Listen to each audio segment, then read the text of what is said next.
Support for this episode of Judaism Unbound comes from the Oshman family JCC in Palo Alto, California, whose vision is to be the architects of the Jewish future. The Oshman family JCC empowers you to experience Jewish paths toward a life of joy, purpose, and meaning through innovative Jewish learning and wellness programs, community building, and initiatives to develop the next generation of Jewish leaders. Learn more at www.paloaltojcc.org. This is Judaism Unbound, episode 374, Judaism Inbound. Welcome back, everyone. I'm Dan Liebenson. And I'm Lex Rofberg. And next week, we are going to be starting a new series of episodes looking at the history of the Bar Mitzvah, that whole coming-of-age ceremony that takes place when Jewish kids are 12 or 13 years old. And we're going to use the 100th anniversary of the first ever Bat Mitzvah as a jumping-off point. But before we jump into that series, we are going to have a special episode that is sort of previewing the next series that we intend to do, which is about conversion to Judaism. And today we are going to be speaking with a returning guest, Miriam Terlinchamp, who was our guest back in episode 113 and has since become a very close friend of Judaism Unbound. And Miriam and I are going to be teaching a class actually over the next 9 months, called Judaism Inbound, which is an Intro to Judaism class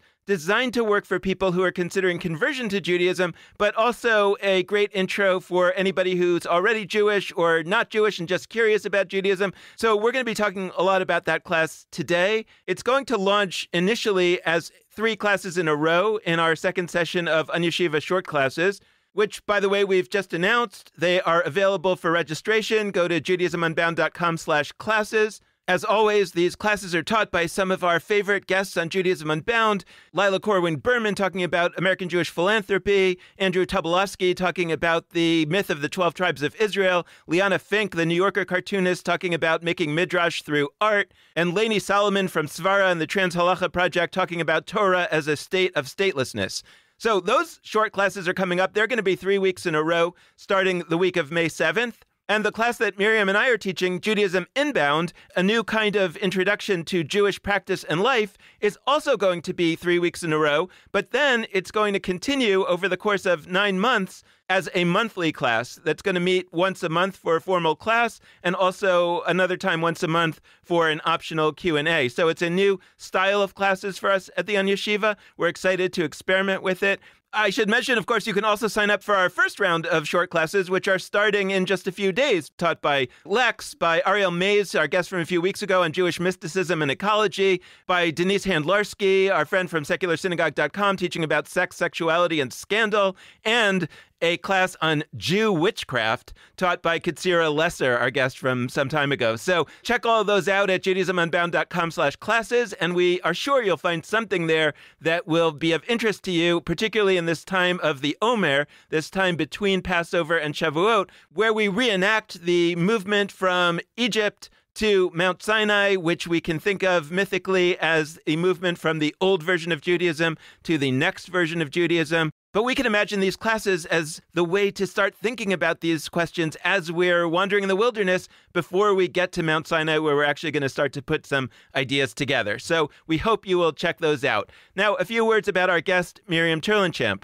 Again, she was our guest in episode 113, which we called Embrace the Weird, which was about her experience as a congregational rabbi in Cincinnati, Ohio. That synagogue is called Temple Sholom, and Miriam Terlinchamp continues to serve as the spiritual leader there. In addition to her role as the spiritual leader of Temple Sholom, Miriam Terlinchamp is the immediate past president of the Amos Project, the largest faith-based organizing body in Ohio. She also serves on the National Clergy Organizing Board and the large grant commission of Faith in Action. Miriam Terlinchamp has rabbinic ordination from the Hebrew Union College, Jewish Institute of Religion of Reform Judaism. We are so excited to have her back on the podcast and thrilled to be embarking on this teaching and learning journey together. Miriam Terlinchamp, welcome back to Judaism Unbound. It's so great to have you on again. I love being here. Thank you. So As I said in the intro, the class that you and I are working on is not just for people that are converting. It's going to be a really good class for people who are already Jewish, always have been, and just want to take a deep dive into Judaism. We think it's going to be a great class for people that are not Jewish, that are just interested in Judaism. So all that said, we are also interested in this class being usable for people that are interested in exploring conversion or actually converting to Judaism, and generally are asked by whoever's performing the conversion to take a Intro to Judaism class. But I wanted to start with just kind of getting your sense and then Lex's sense and my sense of like what we're seeing in the landscape of interest in conversion, because I think there's something happening that is generally not well noted by the mainstream Jewish organizations. And I'm wondering if we can kind of tease that out a little bit. Sure. Well, I'm so excited to be here. And I think that the process of how we're crafting this curriculum is endemic of also of how we're seeing the world right now. That I'm a congregational rabbi, and we see about 30 people a year choosing to affirm a Jewish life.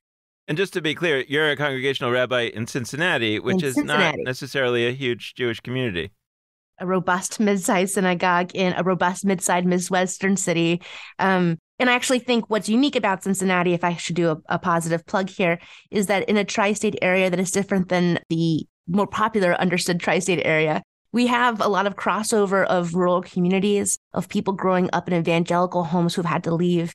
And also, if you are trying to leave those rural communities or change those rural communities and enter a more progressive, and I might say progressive, less about politics and more about ideology, Cincinnati is the place you're going to come. And so there's this influx of a queer community, of an artist community, of a music community. If I'm not going to be living in a town of 500 people who are all ascribing to the same faith as me, which might be Baptist or evangelical, what then am I? And so there's this exploratory culture, I think, or zeitgeist that's happening, at least in my city. But I imagine it's happening in cities all over the place. And mine just happens to be the place where this is happening. I think Kroger's also based here, and they try out all the new cereals here because it's like the most average American lives in Cincinnati. And maybe this is like the most average Jew if Cincinnati is learning these things. I don't know. So what I've been seeing is there's twice a year we see an influx. There's a rhythm to when people start asking questions, and it happens to be right around the high holidays and also around Passover. So that's why we're talking right now. The Jewish Hanukkah mesh happens too, but that often is more about intellectual curiosity, people asking questions for information rather than what does it actually mean to be in this world. And I also find that when people are coming to inquire about classes or a community of other people who are seeking, it tends to be after a really long time that they've been working on these issues. They don't come to us as seeds. They come to us as like fully baked bread. And so that's like so interesting and so different than any kind of Jewish education or religious education that we get to do. It's like already working at an adult level about what it means to be in the world.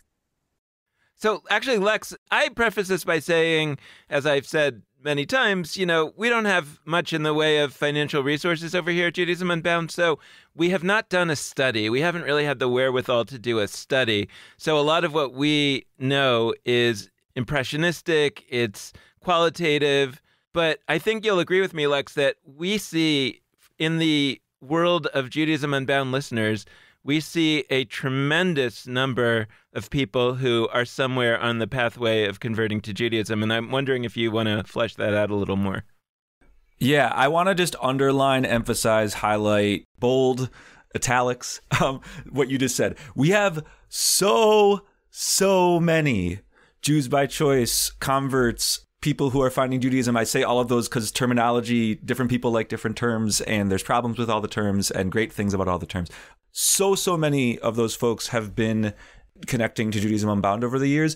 Probably our most common kind of listener email, if I were to make a genre of listener email that is most common, it's, hey, I'm actually not Jewish, followed by either I'm in the process of converting, or sort of like what Miriam alluded to, I'm maybe not, but I'm sort of thinking about it. I'm in this discernment process of many years. I'm not quite on that path officially yet. we get these notes all the time. And they're some of my favorite notes. They're deeply energizing. It's people who have that sensation of new discovery, that sensation of, wow, this is exciting. There's always been people at my Seders for Passover who are there for the first time. Almost every year, there's somebody who's there for the first time. And that sensation, whether they're looking to convert or not, it just makes the whole experience better. And so I think part of why Judaism Unbound's digital programming has been vibrant, like I'd love to say it's that we lead cool stuff. I think that, I hope that, but it's also that we have so many of these people disproportionately highly represented in our spaces who have that sensation of new discovery. And so I really cherish that this is a space here where we've connected with a lot of people who are in the process of going from not Jewish to Jewish. I guess the last thing I'd say is I'm finding myself really curious about what you named earlier, Dan, where this class is for people who are on a journey from not Jewish to Jewish, and it's also for people who are already Jewish and want to deep dive. I'm wondering, like, functionally, how much of a difference there really is between those sometimes. I think for a lot of Jews who grow up not deeply involved in Jewish life in various ways, and, you know, there's lots of ways to categorize and talk about that, but for a lot of people, the sensation of becoming an adult and diving into Judaism for the first time, even when they've been Jewish before, I think it's kind of similar to conversion. It's not the same. I don't want to diminish what it is to have a real process from I'm not a thing to a thing. I'm going to dunk into a mikvah. I'm going to be, deemed a Jew. But I guess I'm curious as we have this conversation to open that up. Like, are there ways in which there are lowercase c conversions or mini conversions happening from Jewish to a different kind of Jewish? I floated this idea before, I think on the podcast, that in the first era of Judaism, in the biblical period, Judaism was passed patrilineally. If your father was Jewish, you're Jewish. In the second era of Judaism, the rabbinic era, for whatever reason, it switched to matrilineal. So if your mother was Jewish, you're Jewish. Of course, the Reform movement and other movements have changed that in more recent years, but that kind of defined rabbinic Judaism. And you could imagine, I think some people say, maybe the Reform movement basically has tried to say, in the next era of Judaism, it will be either lineal, right? If your father is Jewish or your mother is Jewish. And I want to float a different idea, which is that really in the next version of Judaism, the next future, Judaism will be, and I've said in the past, non-lineal, and then somebody said, no, it's not non-lineal, it's just non-parentally lineal. In other words, you are still in a lineage, right? But that lineage becomes one of choice or something like that. What we're talking about is actually moving into a new way of thinking about Judaism, which it's almost a cliche at this point to say we're all Jews by choice, but it's also true functionally.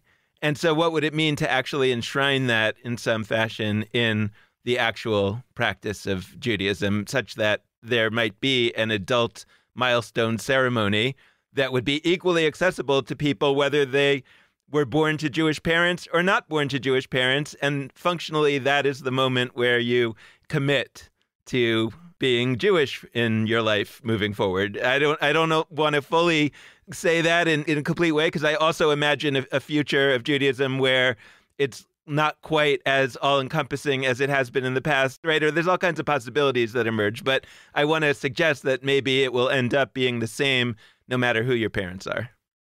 No, I hear that, Dan, because I think that to tie any sort of psychological or spiritual lineage to blood is so passé at this point. And so what are we actually, who are our true ancestors? And I think it changes. I also wonder if there's something essentially true about the spiritual life that is embodied in the religion of Judaism. Like if there's just like the essence is true and then all the trappings are sort of extra, like if we're always making cake and it's just like the icing that changes or how we eat it is different, that there are people who are emerging in this world who are living the essence of Jewish life without knowing or connecting with the cultural aspects or the different history of it. And I think that one of the struggles we had with this curriculum is, what does Judaism actually believe? And it's broad and it's simple. And I think that it also could be applied to many other faiths. And that's why we have so many other crossovers and things like that. even as we've been writing this, there's been moments where I said, okay, Dan, you're going to have to teach that because there's no way that I'm going to be able to do that. And I grew up in a conservative Jewish family with a lot of Jewish education from lots of different places. And I'm a rabbi. And so much of the information was new. And I don't think that each time I need like a new ring. I think at some point who I am as these things. And I imagine if you are changing from one thing to another, it helps to have a new name for that and to name that moment and that it continues on. But I think it's beyond that the Jews who are raised Jewish didn't have something and now they're getting something. I think it's the holiest work that we can do as spiritual beings is to keep doing it. Like when we're kids, and I always have these, like my favorite book as a child or a favorite quote that I would really connect to, that some of those adages that were really meaningful to me in my teenage years or difficult years, they're still meaningful to me, but they don't reach me quite the same way because I've changed since then. And so I keep them with me and then I have the new ones. Often the way that I'm getting back into my own faith is by dipping into the faiths of others. And then all of a sudden there's this like amazing bridge and I don't feel like I have to throw away any of it. So I'm really fascinated to hear you talk about the challenges of forming a curriculum. I've been the outsider to this curriculum because I'm not co-teaching this class. I'm so thrilled that the two of you are. I'm curious what that process was like, and I will editorialize a little bit. I have a lot of bones to pick with how, whether it's conversion classes, intro to Judaism classes, whatever, the ones I'm familiar with in the US, I have some bones to pick with how they go, because there's a few premises that people operate with that I'm not as sure about. One of them is I hear the phrase all the time, or the aphorism, you can convert to a religion, but you can't convert to a culture. Mm-hmm. And I don't know what that means. First off, I'm somebody who thinks that the distance between what we call religion and what we call culture is sometimes smaller than we would presume. What I think is usually meant by that is that conversion is about a shift in beliefs from not Jewish beliefs to Jewish beliefs. And so you learn the Jewish beliefs and you affirm them. We can even look at certain statements that people in different denominations read upon official conversion. And they're statements of affirmation of belief. And for some of them, they are rejections of beliefs from any other religious traditions. That is something I struggle with. Because just about every Jew I know, including myself, has beliefs that are shaped to some extent by our Jewishness, but also by a whole slew of things that are not just Jewish, that are our broader culture, that are maybe other religious traditions, even me with two Jewish parents. And so what that all leaves me with is like, okay, if we're teaching people what it is to be Jewish, I don't think it's always about teaching them a set of things that Jews believe. It's often about a set of things that Jews do.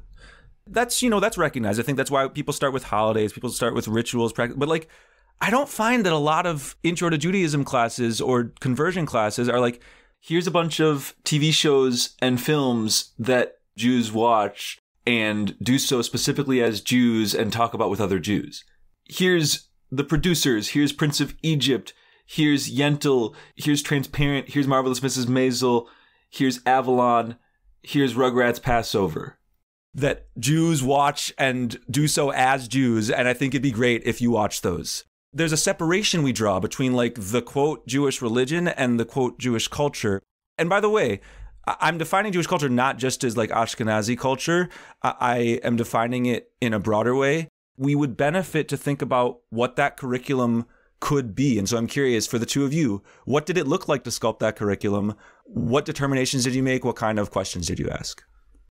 One thing that I just want to note, over the last few months, B'nai Lappi and I, on our other show, The Oral Talmud, have been studying the basic text from the Talmud about conversion. And what we've discovered is that, at least the way it's understood to be done today, is not in line with what we see in the Talmud. It's in the Talmud, basically, you just tell somebody a few mitzvot, a few small ones, a few big ones. And the one thing that you have to tell everybody is that we Jews take care of the poor. And that's it. And so then you just jump into the mikveh, the ritual bath, and you do a ritual immersion, and you're Jewish. And there is no conversion class. It does not have to be a year. It does not have to be a day. It just has to be a quick conversation, and then boom, you're Jewish. So this whole notion that people have that in order to become Jewish, you need to take a really big class, and maybe some people say you have to live as a Jew for a year, things like that. Those are not from the early days of the Talmud. Now, that doesn't mean that they're not authentic. I mean, they've grown up over time, but that was not the OG conversion. And if you care about the OG conversion, then there is room, we think, to do things differently. And premise number 2 is that we wanted to try to design a class that would work on multiple levels. We've talked about that it's not just, we're talking about conversion because we want this class to be usable in the conversion process, meaning, for one thing, that rabbis out in the world who do conversions, they often require somebody to take a class, an Intro to Judaism class, and we wanted to make sure that this class would be one that would be acceptable to many rabbis out there, even though, just to be clear, like, I don't even think that you need to take a class. But if there are people out there who think you do have to take a class, we wanted this to be a class that would work. But one thing that was driving it, at least for me, to your question, Lex, is that I imagine one day there will be a way to convert to Judaism like you're talking about, that you can convert not to Judaism as a religion, but to Judaism as a something else. A culture. I think it's still a religion, but that gets to our disagreements about what religion is. But a culturally informed religion. Right, but like not how people out there generally think about religious conversion. You know, that it's faith, that it's a declaration of faith, that it's about God. But we're not ready yet. And so that was kind of what drove this idea. Could we create a class that would work on multiple levels, that it would be able to be valuable for people that are in the conversion process, or people that are already Jewish, or people that are not Jewish and just want to learn about Judaism? Could we also make it work that if you are planning to convert to Judaism through a rabbi, that you will learn about Judaism through that lens, such that rabbis out there will feel, yeah, this is a good class that I would accept, and then I would just do a few extra sessions, and then I would be able to feel comfortable leading the conversion of this person. I actually think that over time we've kind of come up with 2 levels. One is kind of, what would it look like to have a lens of the class be kind of Judaism as more of a secular culture? And what would it look like to present Judaism as more of a spiritual experience, sort of like what we've been exploring over the last few months in our spirituality series, but really the spiritual lens is the main lens. That's our overview of the lenses that we want this class to be through.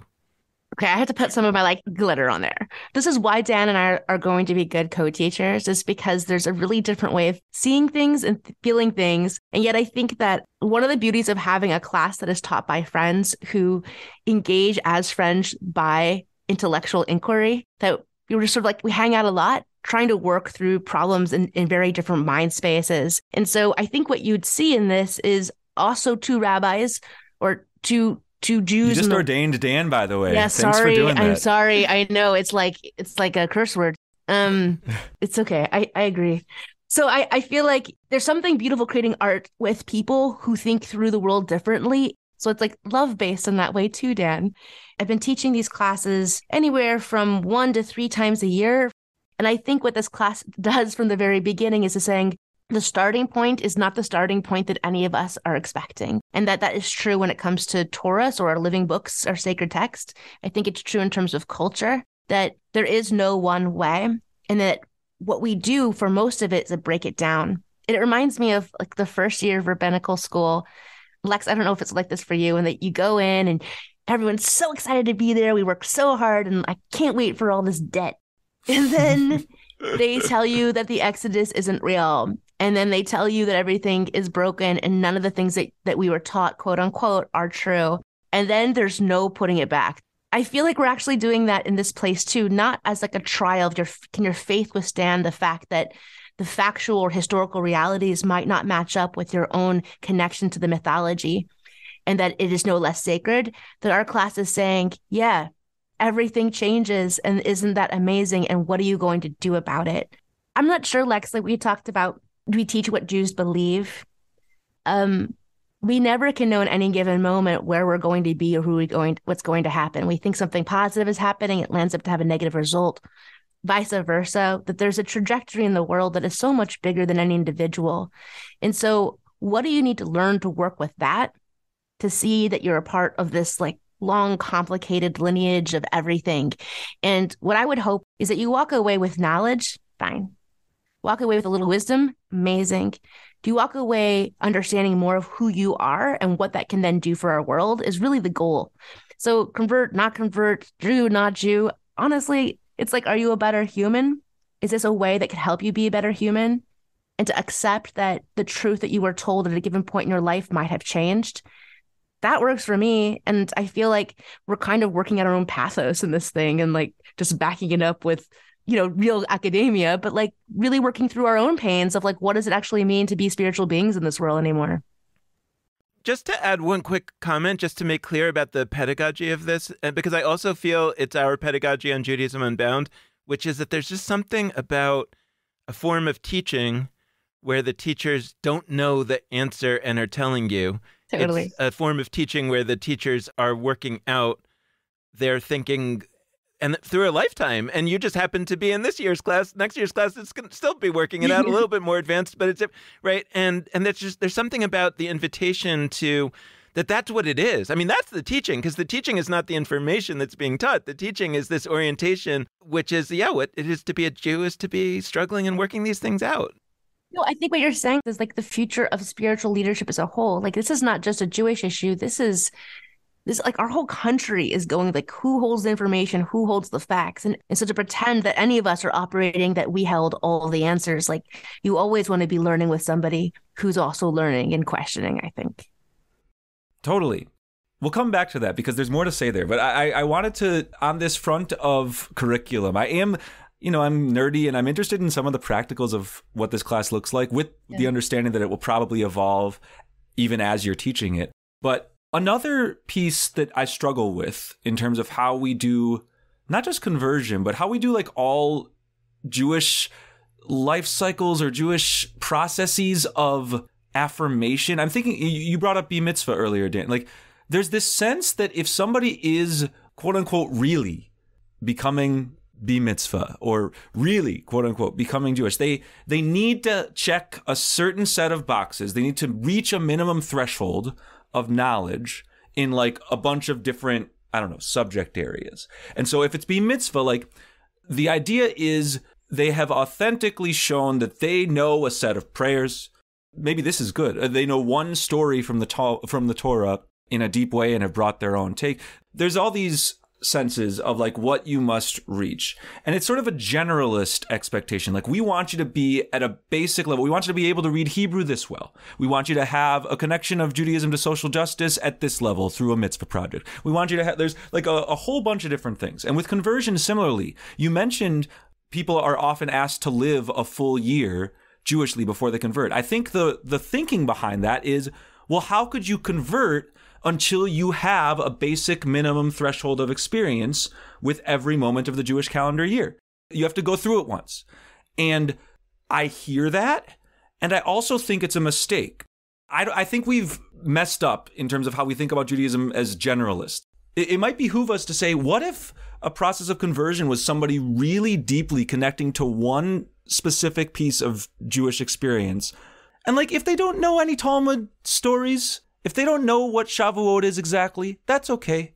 If they don't know what Shmini Atzeret is, that's okay. I'm consciously not defining these things, knowing that many of our listeners don't know what they are.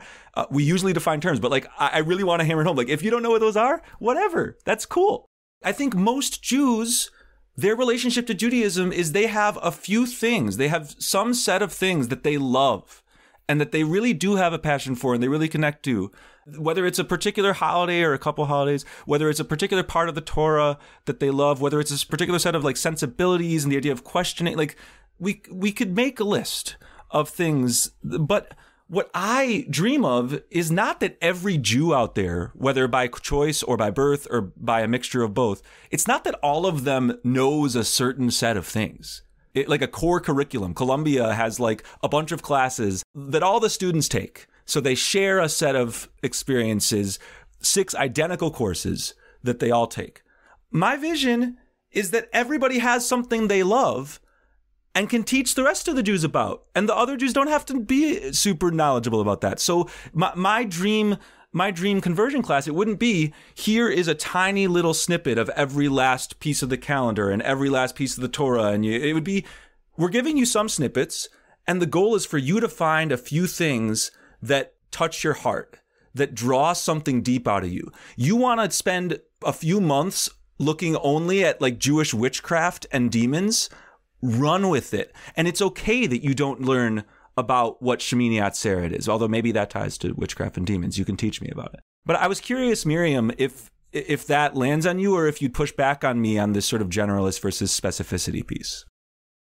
I think I do both. I think the year is important because I think the year is important in grief. I think the year is important in love. I think a year of firsts is like the most magical time, and that it should be seen as that. I don't know if it needs to be a requirement, but the very first time you encounter your father's anniversary of passing now has a ritual that could come with it. And I'm learning that ritual. And the next time I come back to that yard site, that anniversary of passing, I have a name for it. But to learn as you're going through at each step and to be able to encounter personal events and as it relates to perhaps a Jewish context, I think has meaning. I don't think it has to be a requirement. I think something when I was talking about was like, yeah, Lex, I'm a hippie too. Let's do it. Let's get rid of all the borders and just deep in. And I think that the thing we haven't talked about yet is the fact that there's another group of people, the larger group that isn't just the three of us sitting here or our listeners, who accept and reject constantly and have their own definitions of what it means to be an insider and outsider. For years of teaching this curriculum or these curriculums around this and working with Jews by choice and watching my own synagogue grow exponentially, primarily by Jews by choice, that we grow about 12% a year for the last 6 years. And almost, I'd say 2/3 of those are people who are coming to us as seekers. And it's changed the entire way we do everything in our synagogue. And I could have never predicted it, that we used to always stand outside after services and we would do Kiddush, the long prayer around the wine. But then I realized they were so comfortable in the space and welcomed and included. And there's English, there's different things. And then we come outside and it's wah, wah, wah. And the Jews who are more comfortable or already knew those prayers shine all of a sudden. And it was very clear there's a disconnect. Listen, we believe that if you believe you are Jewish, game on. Like there's no question at that point. But I want to know, when's the first time you were able to say it out loud? I want to know when the first time someone said to you that you're not it. And often those two come together. I was sitting at a Jewish wedding and I turned to someone so excited saying, I'm about to convert. I'm so excited. And she said, why? Why would you do that? Or ew, or it only took you 6 months. That's interesting, right? There's a lot of like weird microaggressions and also sort of macro, like I love her, but she doesn't know our ways. Right. And our ways, I mean, I'll tell you, I am a West Coaster who's been transplanted to the Midwest. There's so many things I don't understand still after being here more than a decade about like how much you're allowed to talk to someone at the butter aisle in the grocery store here. And in Seattle, you would just like wear your earphones all the time and it would be fine. And that's not rude. But here it is, like all kinds of nuances that are around acceptance. And if at the end of the day, we're not just individuals on a spiritual journey, but a group of humans trying to change our world, then we have to figure out some kind of collective metric of acceptance. And so I think that if we're going to be pushing Jews to become Jews in their one beautiful area that will bring that gift back to the Mishkan, back to like the holy altar that we're building, then we got to do a lot of insider education about gatekeeping. My biggest problem in my work is the gatekeeping and what it means to actually truly accept. And for myself too. Yesterday, my really close friend called me. And she's a pastor and he is a wonderful spiritual individual. And we're on FaceTime. He said, as you know, our daughter is going to be baptized and we'd like you to be her godmother. And I was like a promposal, guys. I just like started crying. I was so excited. There's like mascara everywhere. And then I was like, wait, do I have to say Jesus? I mean, I think I'm okay. I think I'm okay with it. What does it mean for you? And they went back and they said, you know what? It was really hard for us to pick because we wanted somebody who loves our child, who also is deeply spiritual and will guide her in the ways of the Spirit. And we think that's you. So if we have to change our Easter liturgy in this Episcopalian church in order to be true to that, then game on. And I was like, that's like what we're doing right now. That's the curriculum, right? Is building that. Whew. Mazel tov. That feels like the right wish to you on becoming a god. I don't know. What do I buy her? I don't know. Yeah. I get such warm fuzzies and such joy and such inspiration from my interactions with people who aren't Jewish through a Jewish lens, with non-Jews on their terms. I get a lot of joy spending time with Christian loved ones and experiencing their liturgy that I do experience on Christmas and Easter. I want to get to a piece that came up early in the conversation about, I mean, first off, the fact that you're growing 12% every year and it's mostly through Jews by choice. Like, I don't want to emphasize the like, ooh, it's good for the Jews angle. That's not why any of us are here, that it could like serve our quantity as a people. But I think it's important in a world that talks about declining synagogue memberships, that talks about dying synagogues, to say that that is a real angle that can help grow communities.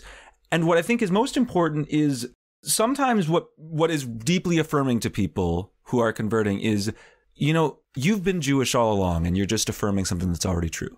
Sometimes that is the right statement and it's true to reality, that there's a person who both feels and knows that they have connected to this set of ideas or this set of practices, and they're just sort of unlocking it officially now. For others, I think it's actually really important that they weren't the thing first. They weren't Jewish and they're becoming Jewish. And there is actually a change in status and a change. I don't really believe in like essences of people, but there's like a real difference that's happening, and that people can bring elements of the pre-Jewish. I'm not going to say the non-Jewish, because the second somebody is Jewish, everything about them is Jewish. I don't care if what they were before that reads as non-Jewish, like their heritage. There's a reason I struggle with this for other reasons, but like we trace them back to Abraham and Sarah traditionally. We say, you know, descendant of Abraham and Sarah.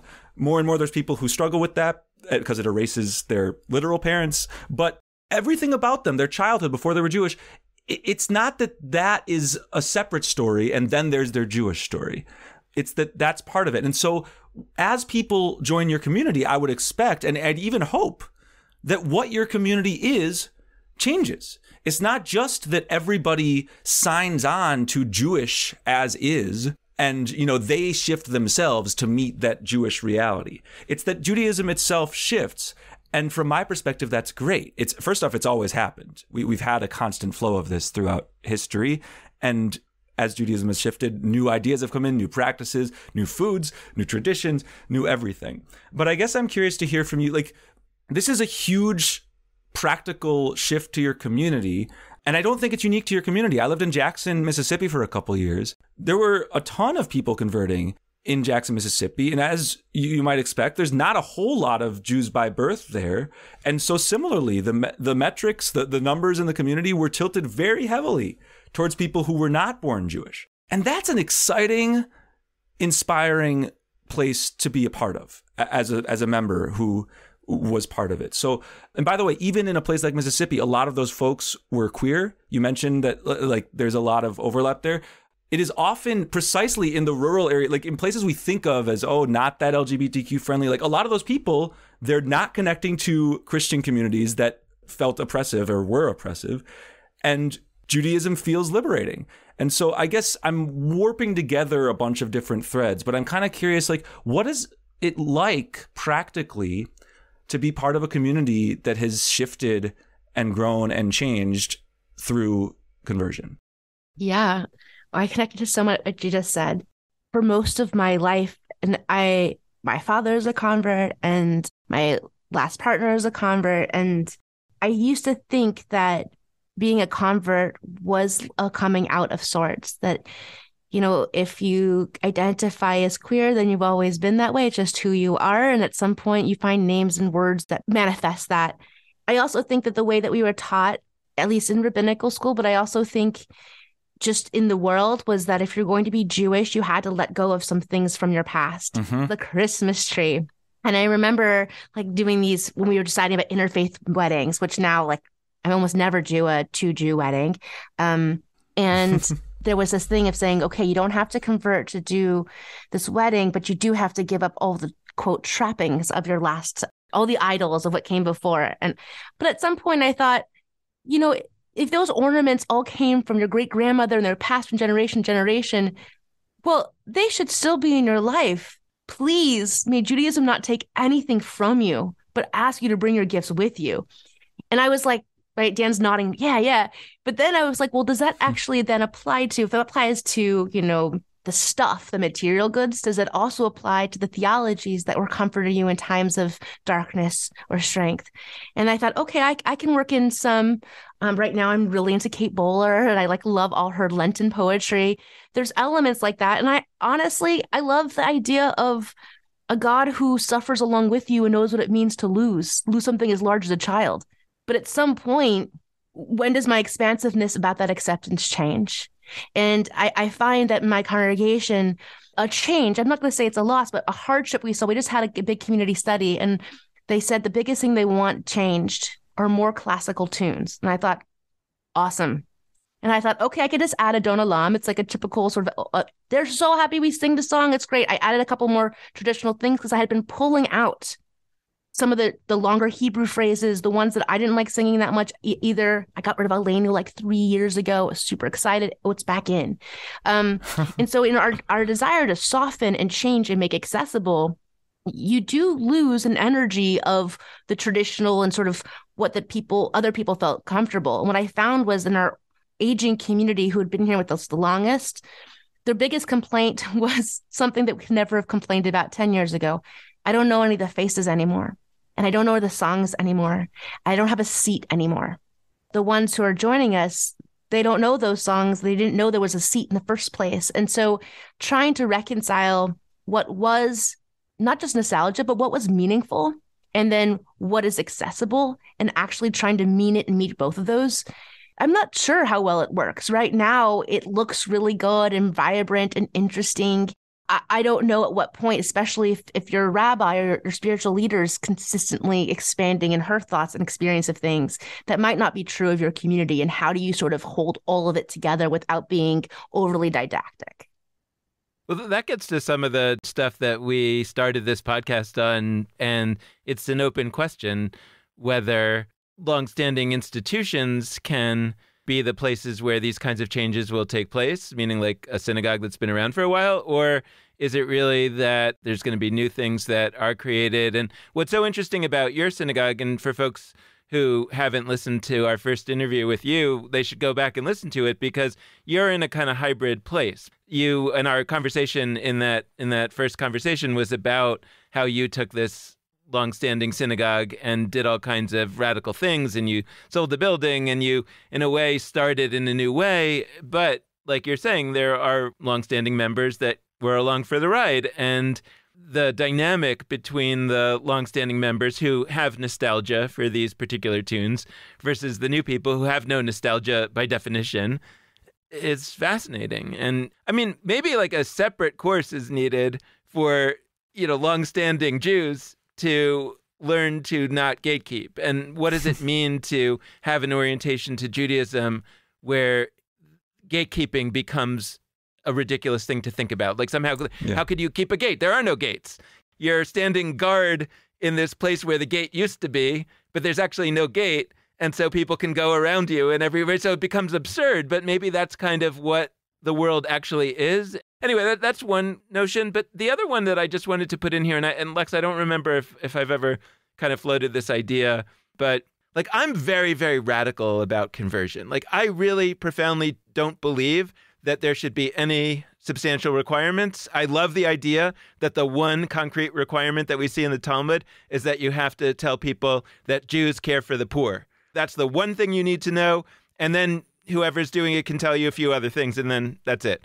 And by the way, part of why I think that was true back in the time of the early days of the Talmud is because, like our time, it wasn't clear what Judaism was. Judaism was in a great period of transition. How are you going to teach somebody what Judaism is all about and what Jews believe? It's all changing. And that's exactly like our time. So the idea that we would know how to put together a course to teach you all you need to know about Judaism when Judaism itself is changing becomes kind of absurd. But the other idea that I just want to put in the space is, for me, I've been thinking a lot about, and not just the conversion classes, but all the UnYeshiva classes. I mean, our new certificate program, Lex, which we talked about last week, that I've been describing it to certain people as it's kind of like at the end of The Wizard of Oz, where the wizard, right, gives these gifts to the Scarecrow and the Tin Man and the Cowardly Lion, right? He gives the Scarecrow a brain, and he gives the Tin Man a heart, and he gives the Cowardly Lion courage. I mean, spoiler alert, but the whole thing about the Wizard of Oz is that he's a con man, right? And these medals don't actually, it's not really a heart, it's not really a brain, but the point is that he didn't have to give it to them. They already had it. They just didn't know that they had it. I actually think the reason why I'm invested in doing a year-long monthly, don't get overwhelmed, but a year-long course on Intro to Judaism, even though I don't think that people need to have it, is because I know that they think that they need to have it. And they won't feel confident asserting themselves as a Jew or as a born Jew who has now knows a lot about Judaism, whoever it is. They won't feel confident unless they feel like they've gone through a process, and I respect that. Part of me wants to talk them out of it and say, no, you are. We need you. We need your lack of knowledge will help, right? But I know that that's hard for people, so I want to create a pathway that gives people the sense that they themselves do have what they need, but without actually trying to gatekeep, and that's a difficult balance, I think. I have an idea for something for a practice that would be done at the Beit Din, which the Beit Din is the traditional moment where a few Jews who are already Jewish, there's Beit Dins for different things, but I'm referring to the one for conversion. A few Jews who are already Jewish meet with somebody who is not Jewish and seeking to become Jewish. They schmooze about that person's relationship to Judaism. There's various questions that might get asked. And at the end, the already Jews sort of give a stamp of approval, hopefully, to the person who is looking to become Jewish. And I recently was at one of these. By the way, for folks who are curious, it does not need to be rabbis. But I was at a Beit Din, and with an incredible, incredible person, and they answered some questions, and we schmoozed. And I said to the other rabbis, as a joke, how about now this new Jew asks us some questions and says if we're Jewish? Wouldn't it be cool if at the end of that process of becoming Jewish, we say to people, not only are you Jewish, you are as Jewish as the people who just welcomed you, to the point that you get to judge them. I mean, that's what it is. It's a judgment. Like the people who are already in are saying, is that person in or out? And I think it would be kind of cool. Not as a real thing. I don't want us to start kicking out born Jews. That's not what I'm saying. But as a way of communicating, you're really in now. Not only are you in as a participant, you're in as an authority, as a person who can make decisions. Oh my gosh, Lex. So I think that in our community, our affirmation ritual includes counseling and support and sort of writing about your journey. And we make it clear that there's no test. You're not in or out. You're in or out. Sort of that happens when you self-proclaim. And then the ritual itself is all about affirmation. We always include another Jew by choice on that Beit Din or on that sort of welcoming circle. There's a Torah involved that you're grasping after you get into the mikveh. And we do say, and I've changed the way I've asked this question. I used to say, hey, it's unusual to have 3 rabbis or 3 learned people, or usually our team's a little bit bigger because we're bringing different people from the world into it. What's something you really want to talk about? I used to ask, what do you want to ask us? What questions can we ask you? But I think that we have to do away with who's in, who's out at all.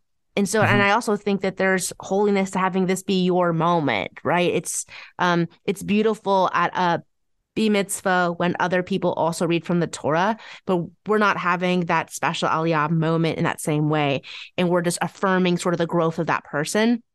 And so maybe there is some kind of ritual that we're all also sort of gaining an extra bead on our bracelet for being part of someone else's affirmation or something. But I wouldn't want challenge at all to be part of the place. And I think that the challenge is sort of the problematic piece of it. Right. And to be clear, I don't mean it. I just mean it as it wouldn't be yo, am I going to count you now? It would just be in the same way that you, new Jew, just spoke about what usually there's some amount of what's meaningful to you about this, what have you connected to?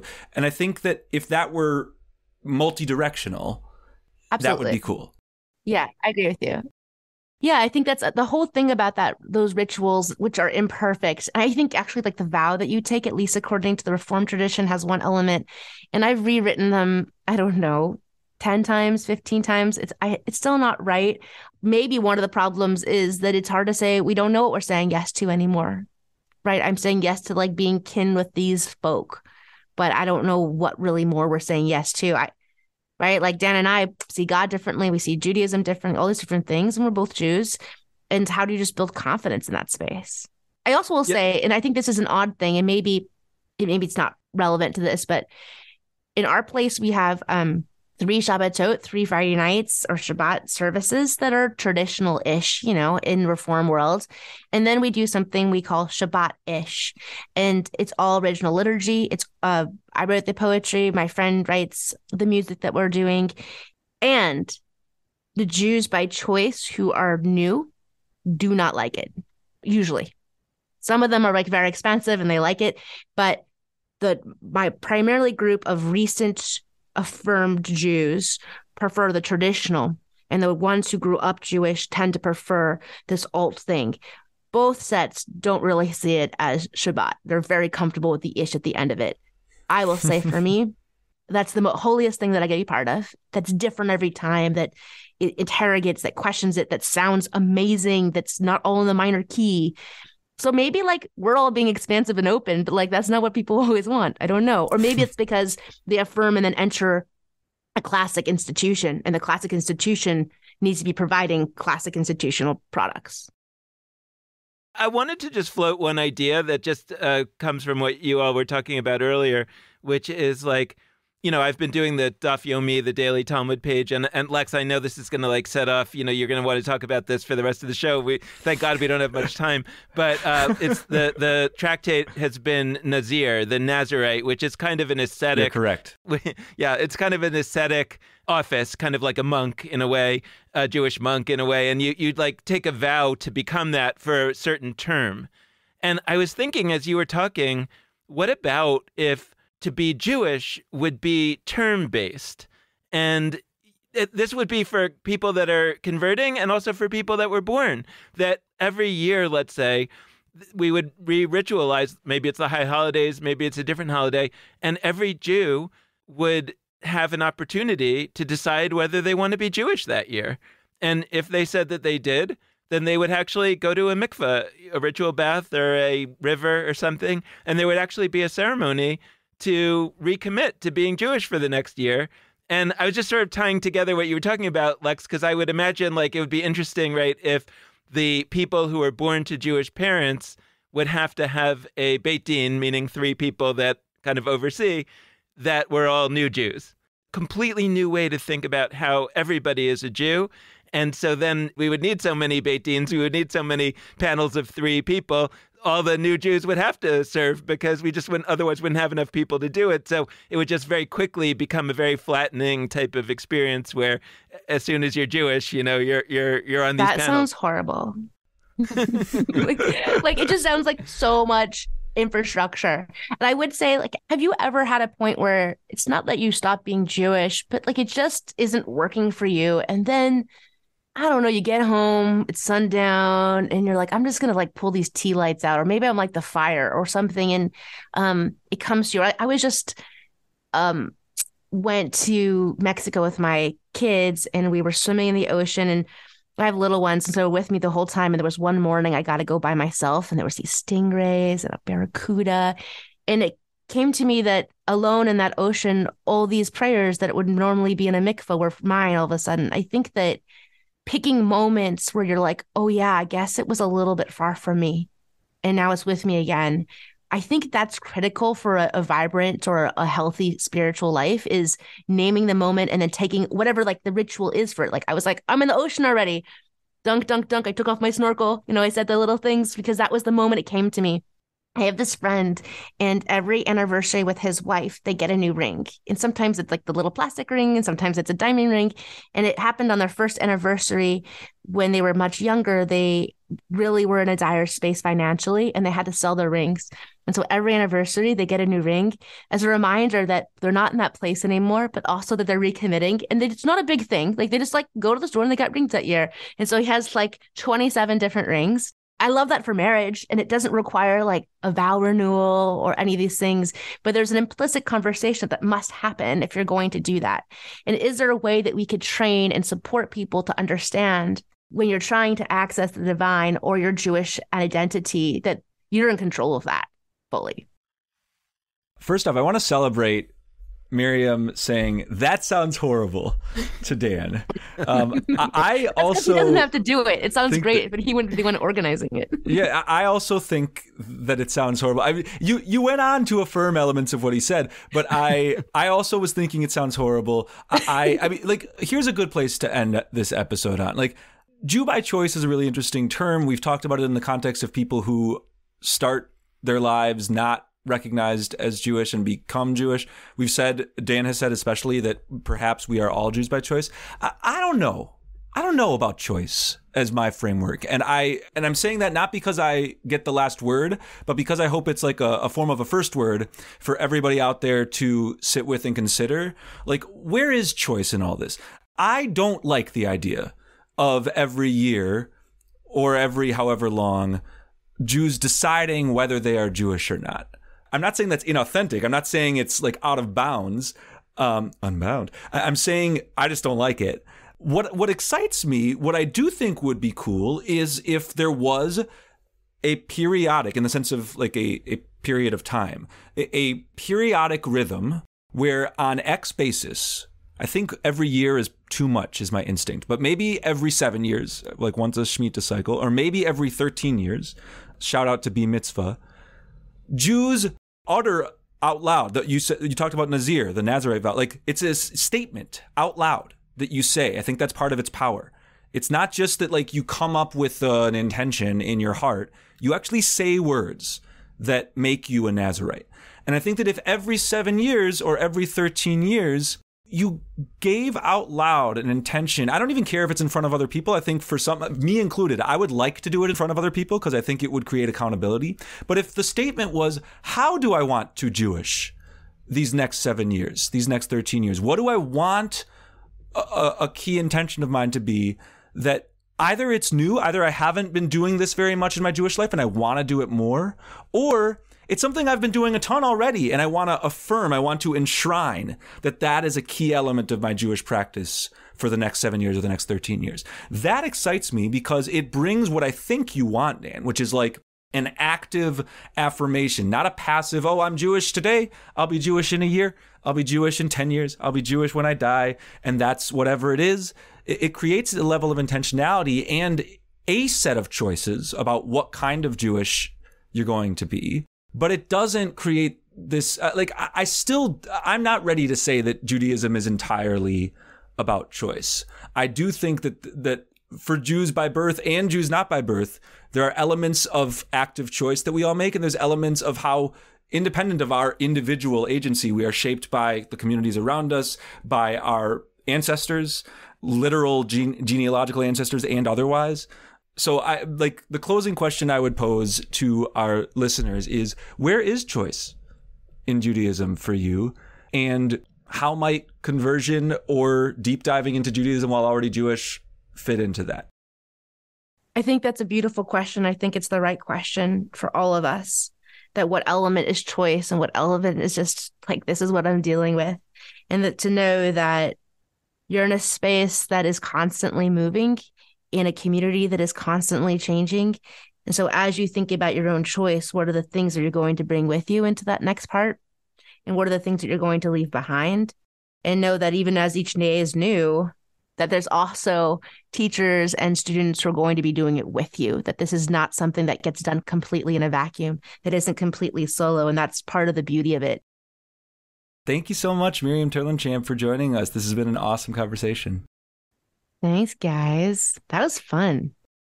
That was fun. I agree strongly. Thanks again to Miriam Terlinchamp for joining us, and thanks to all of you out there for listening.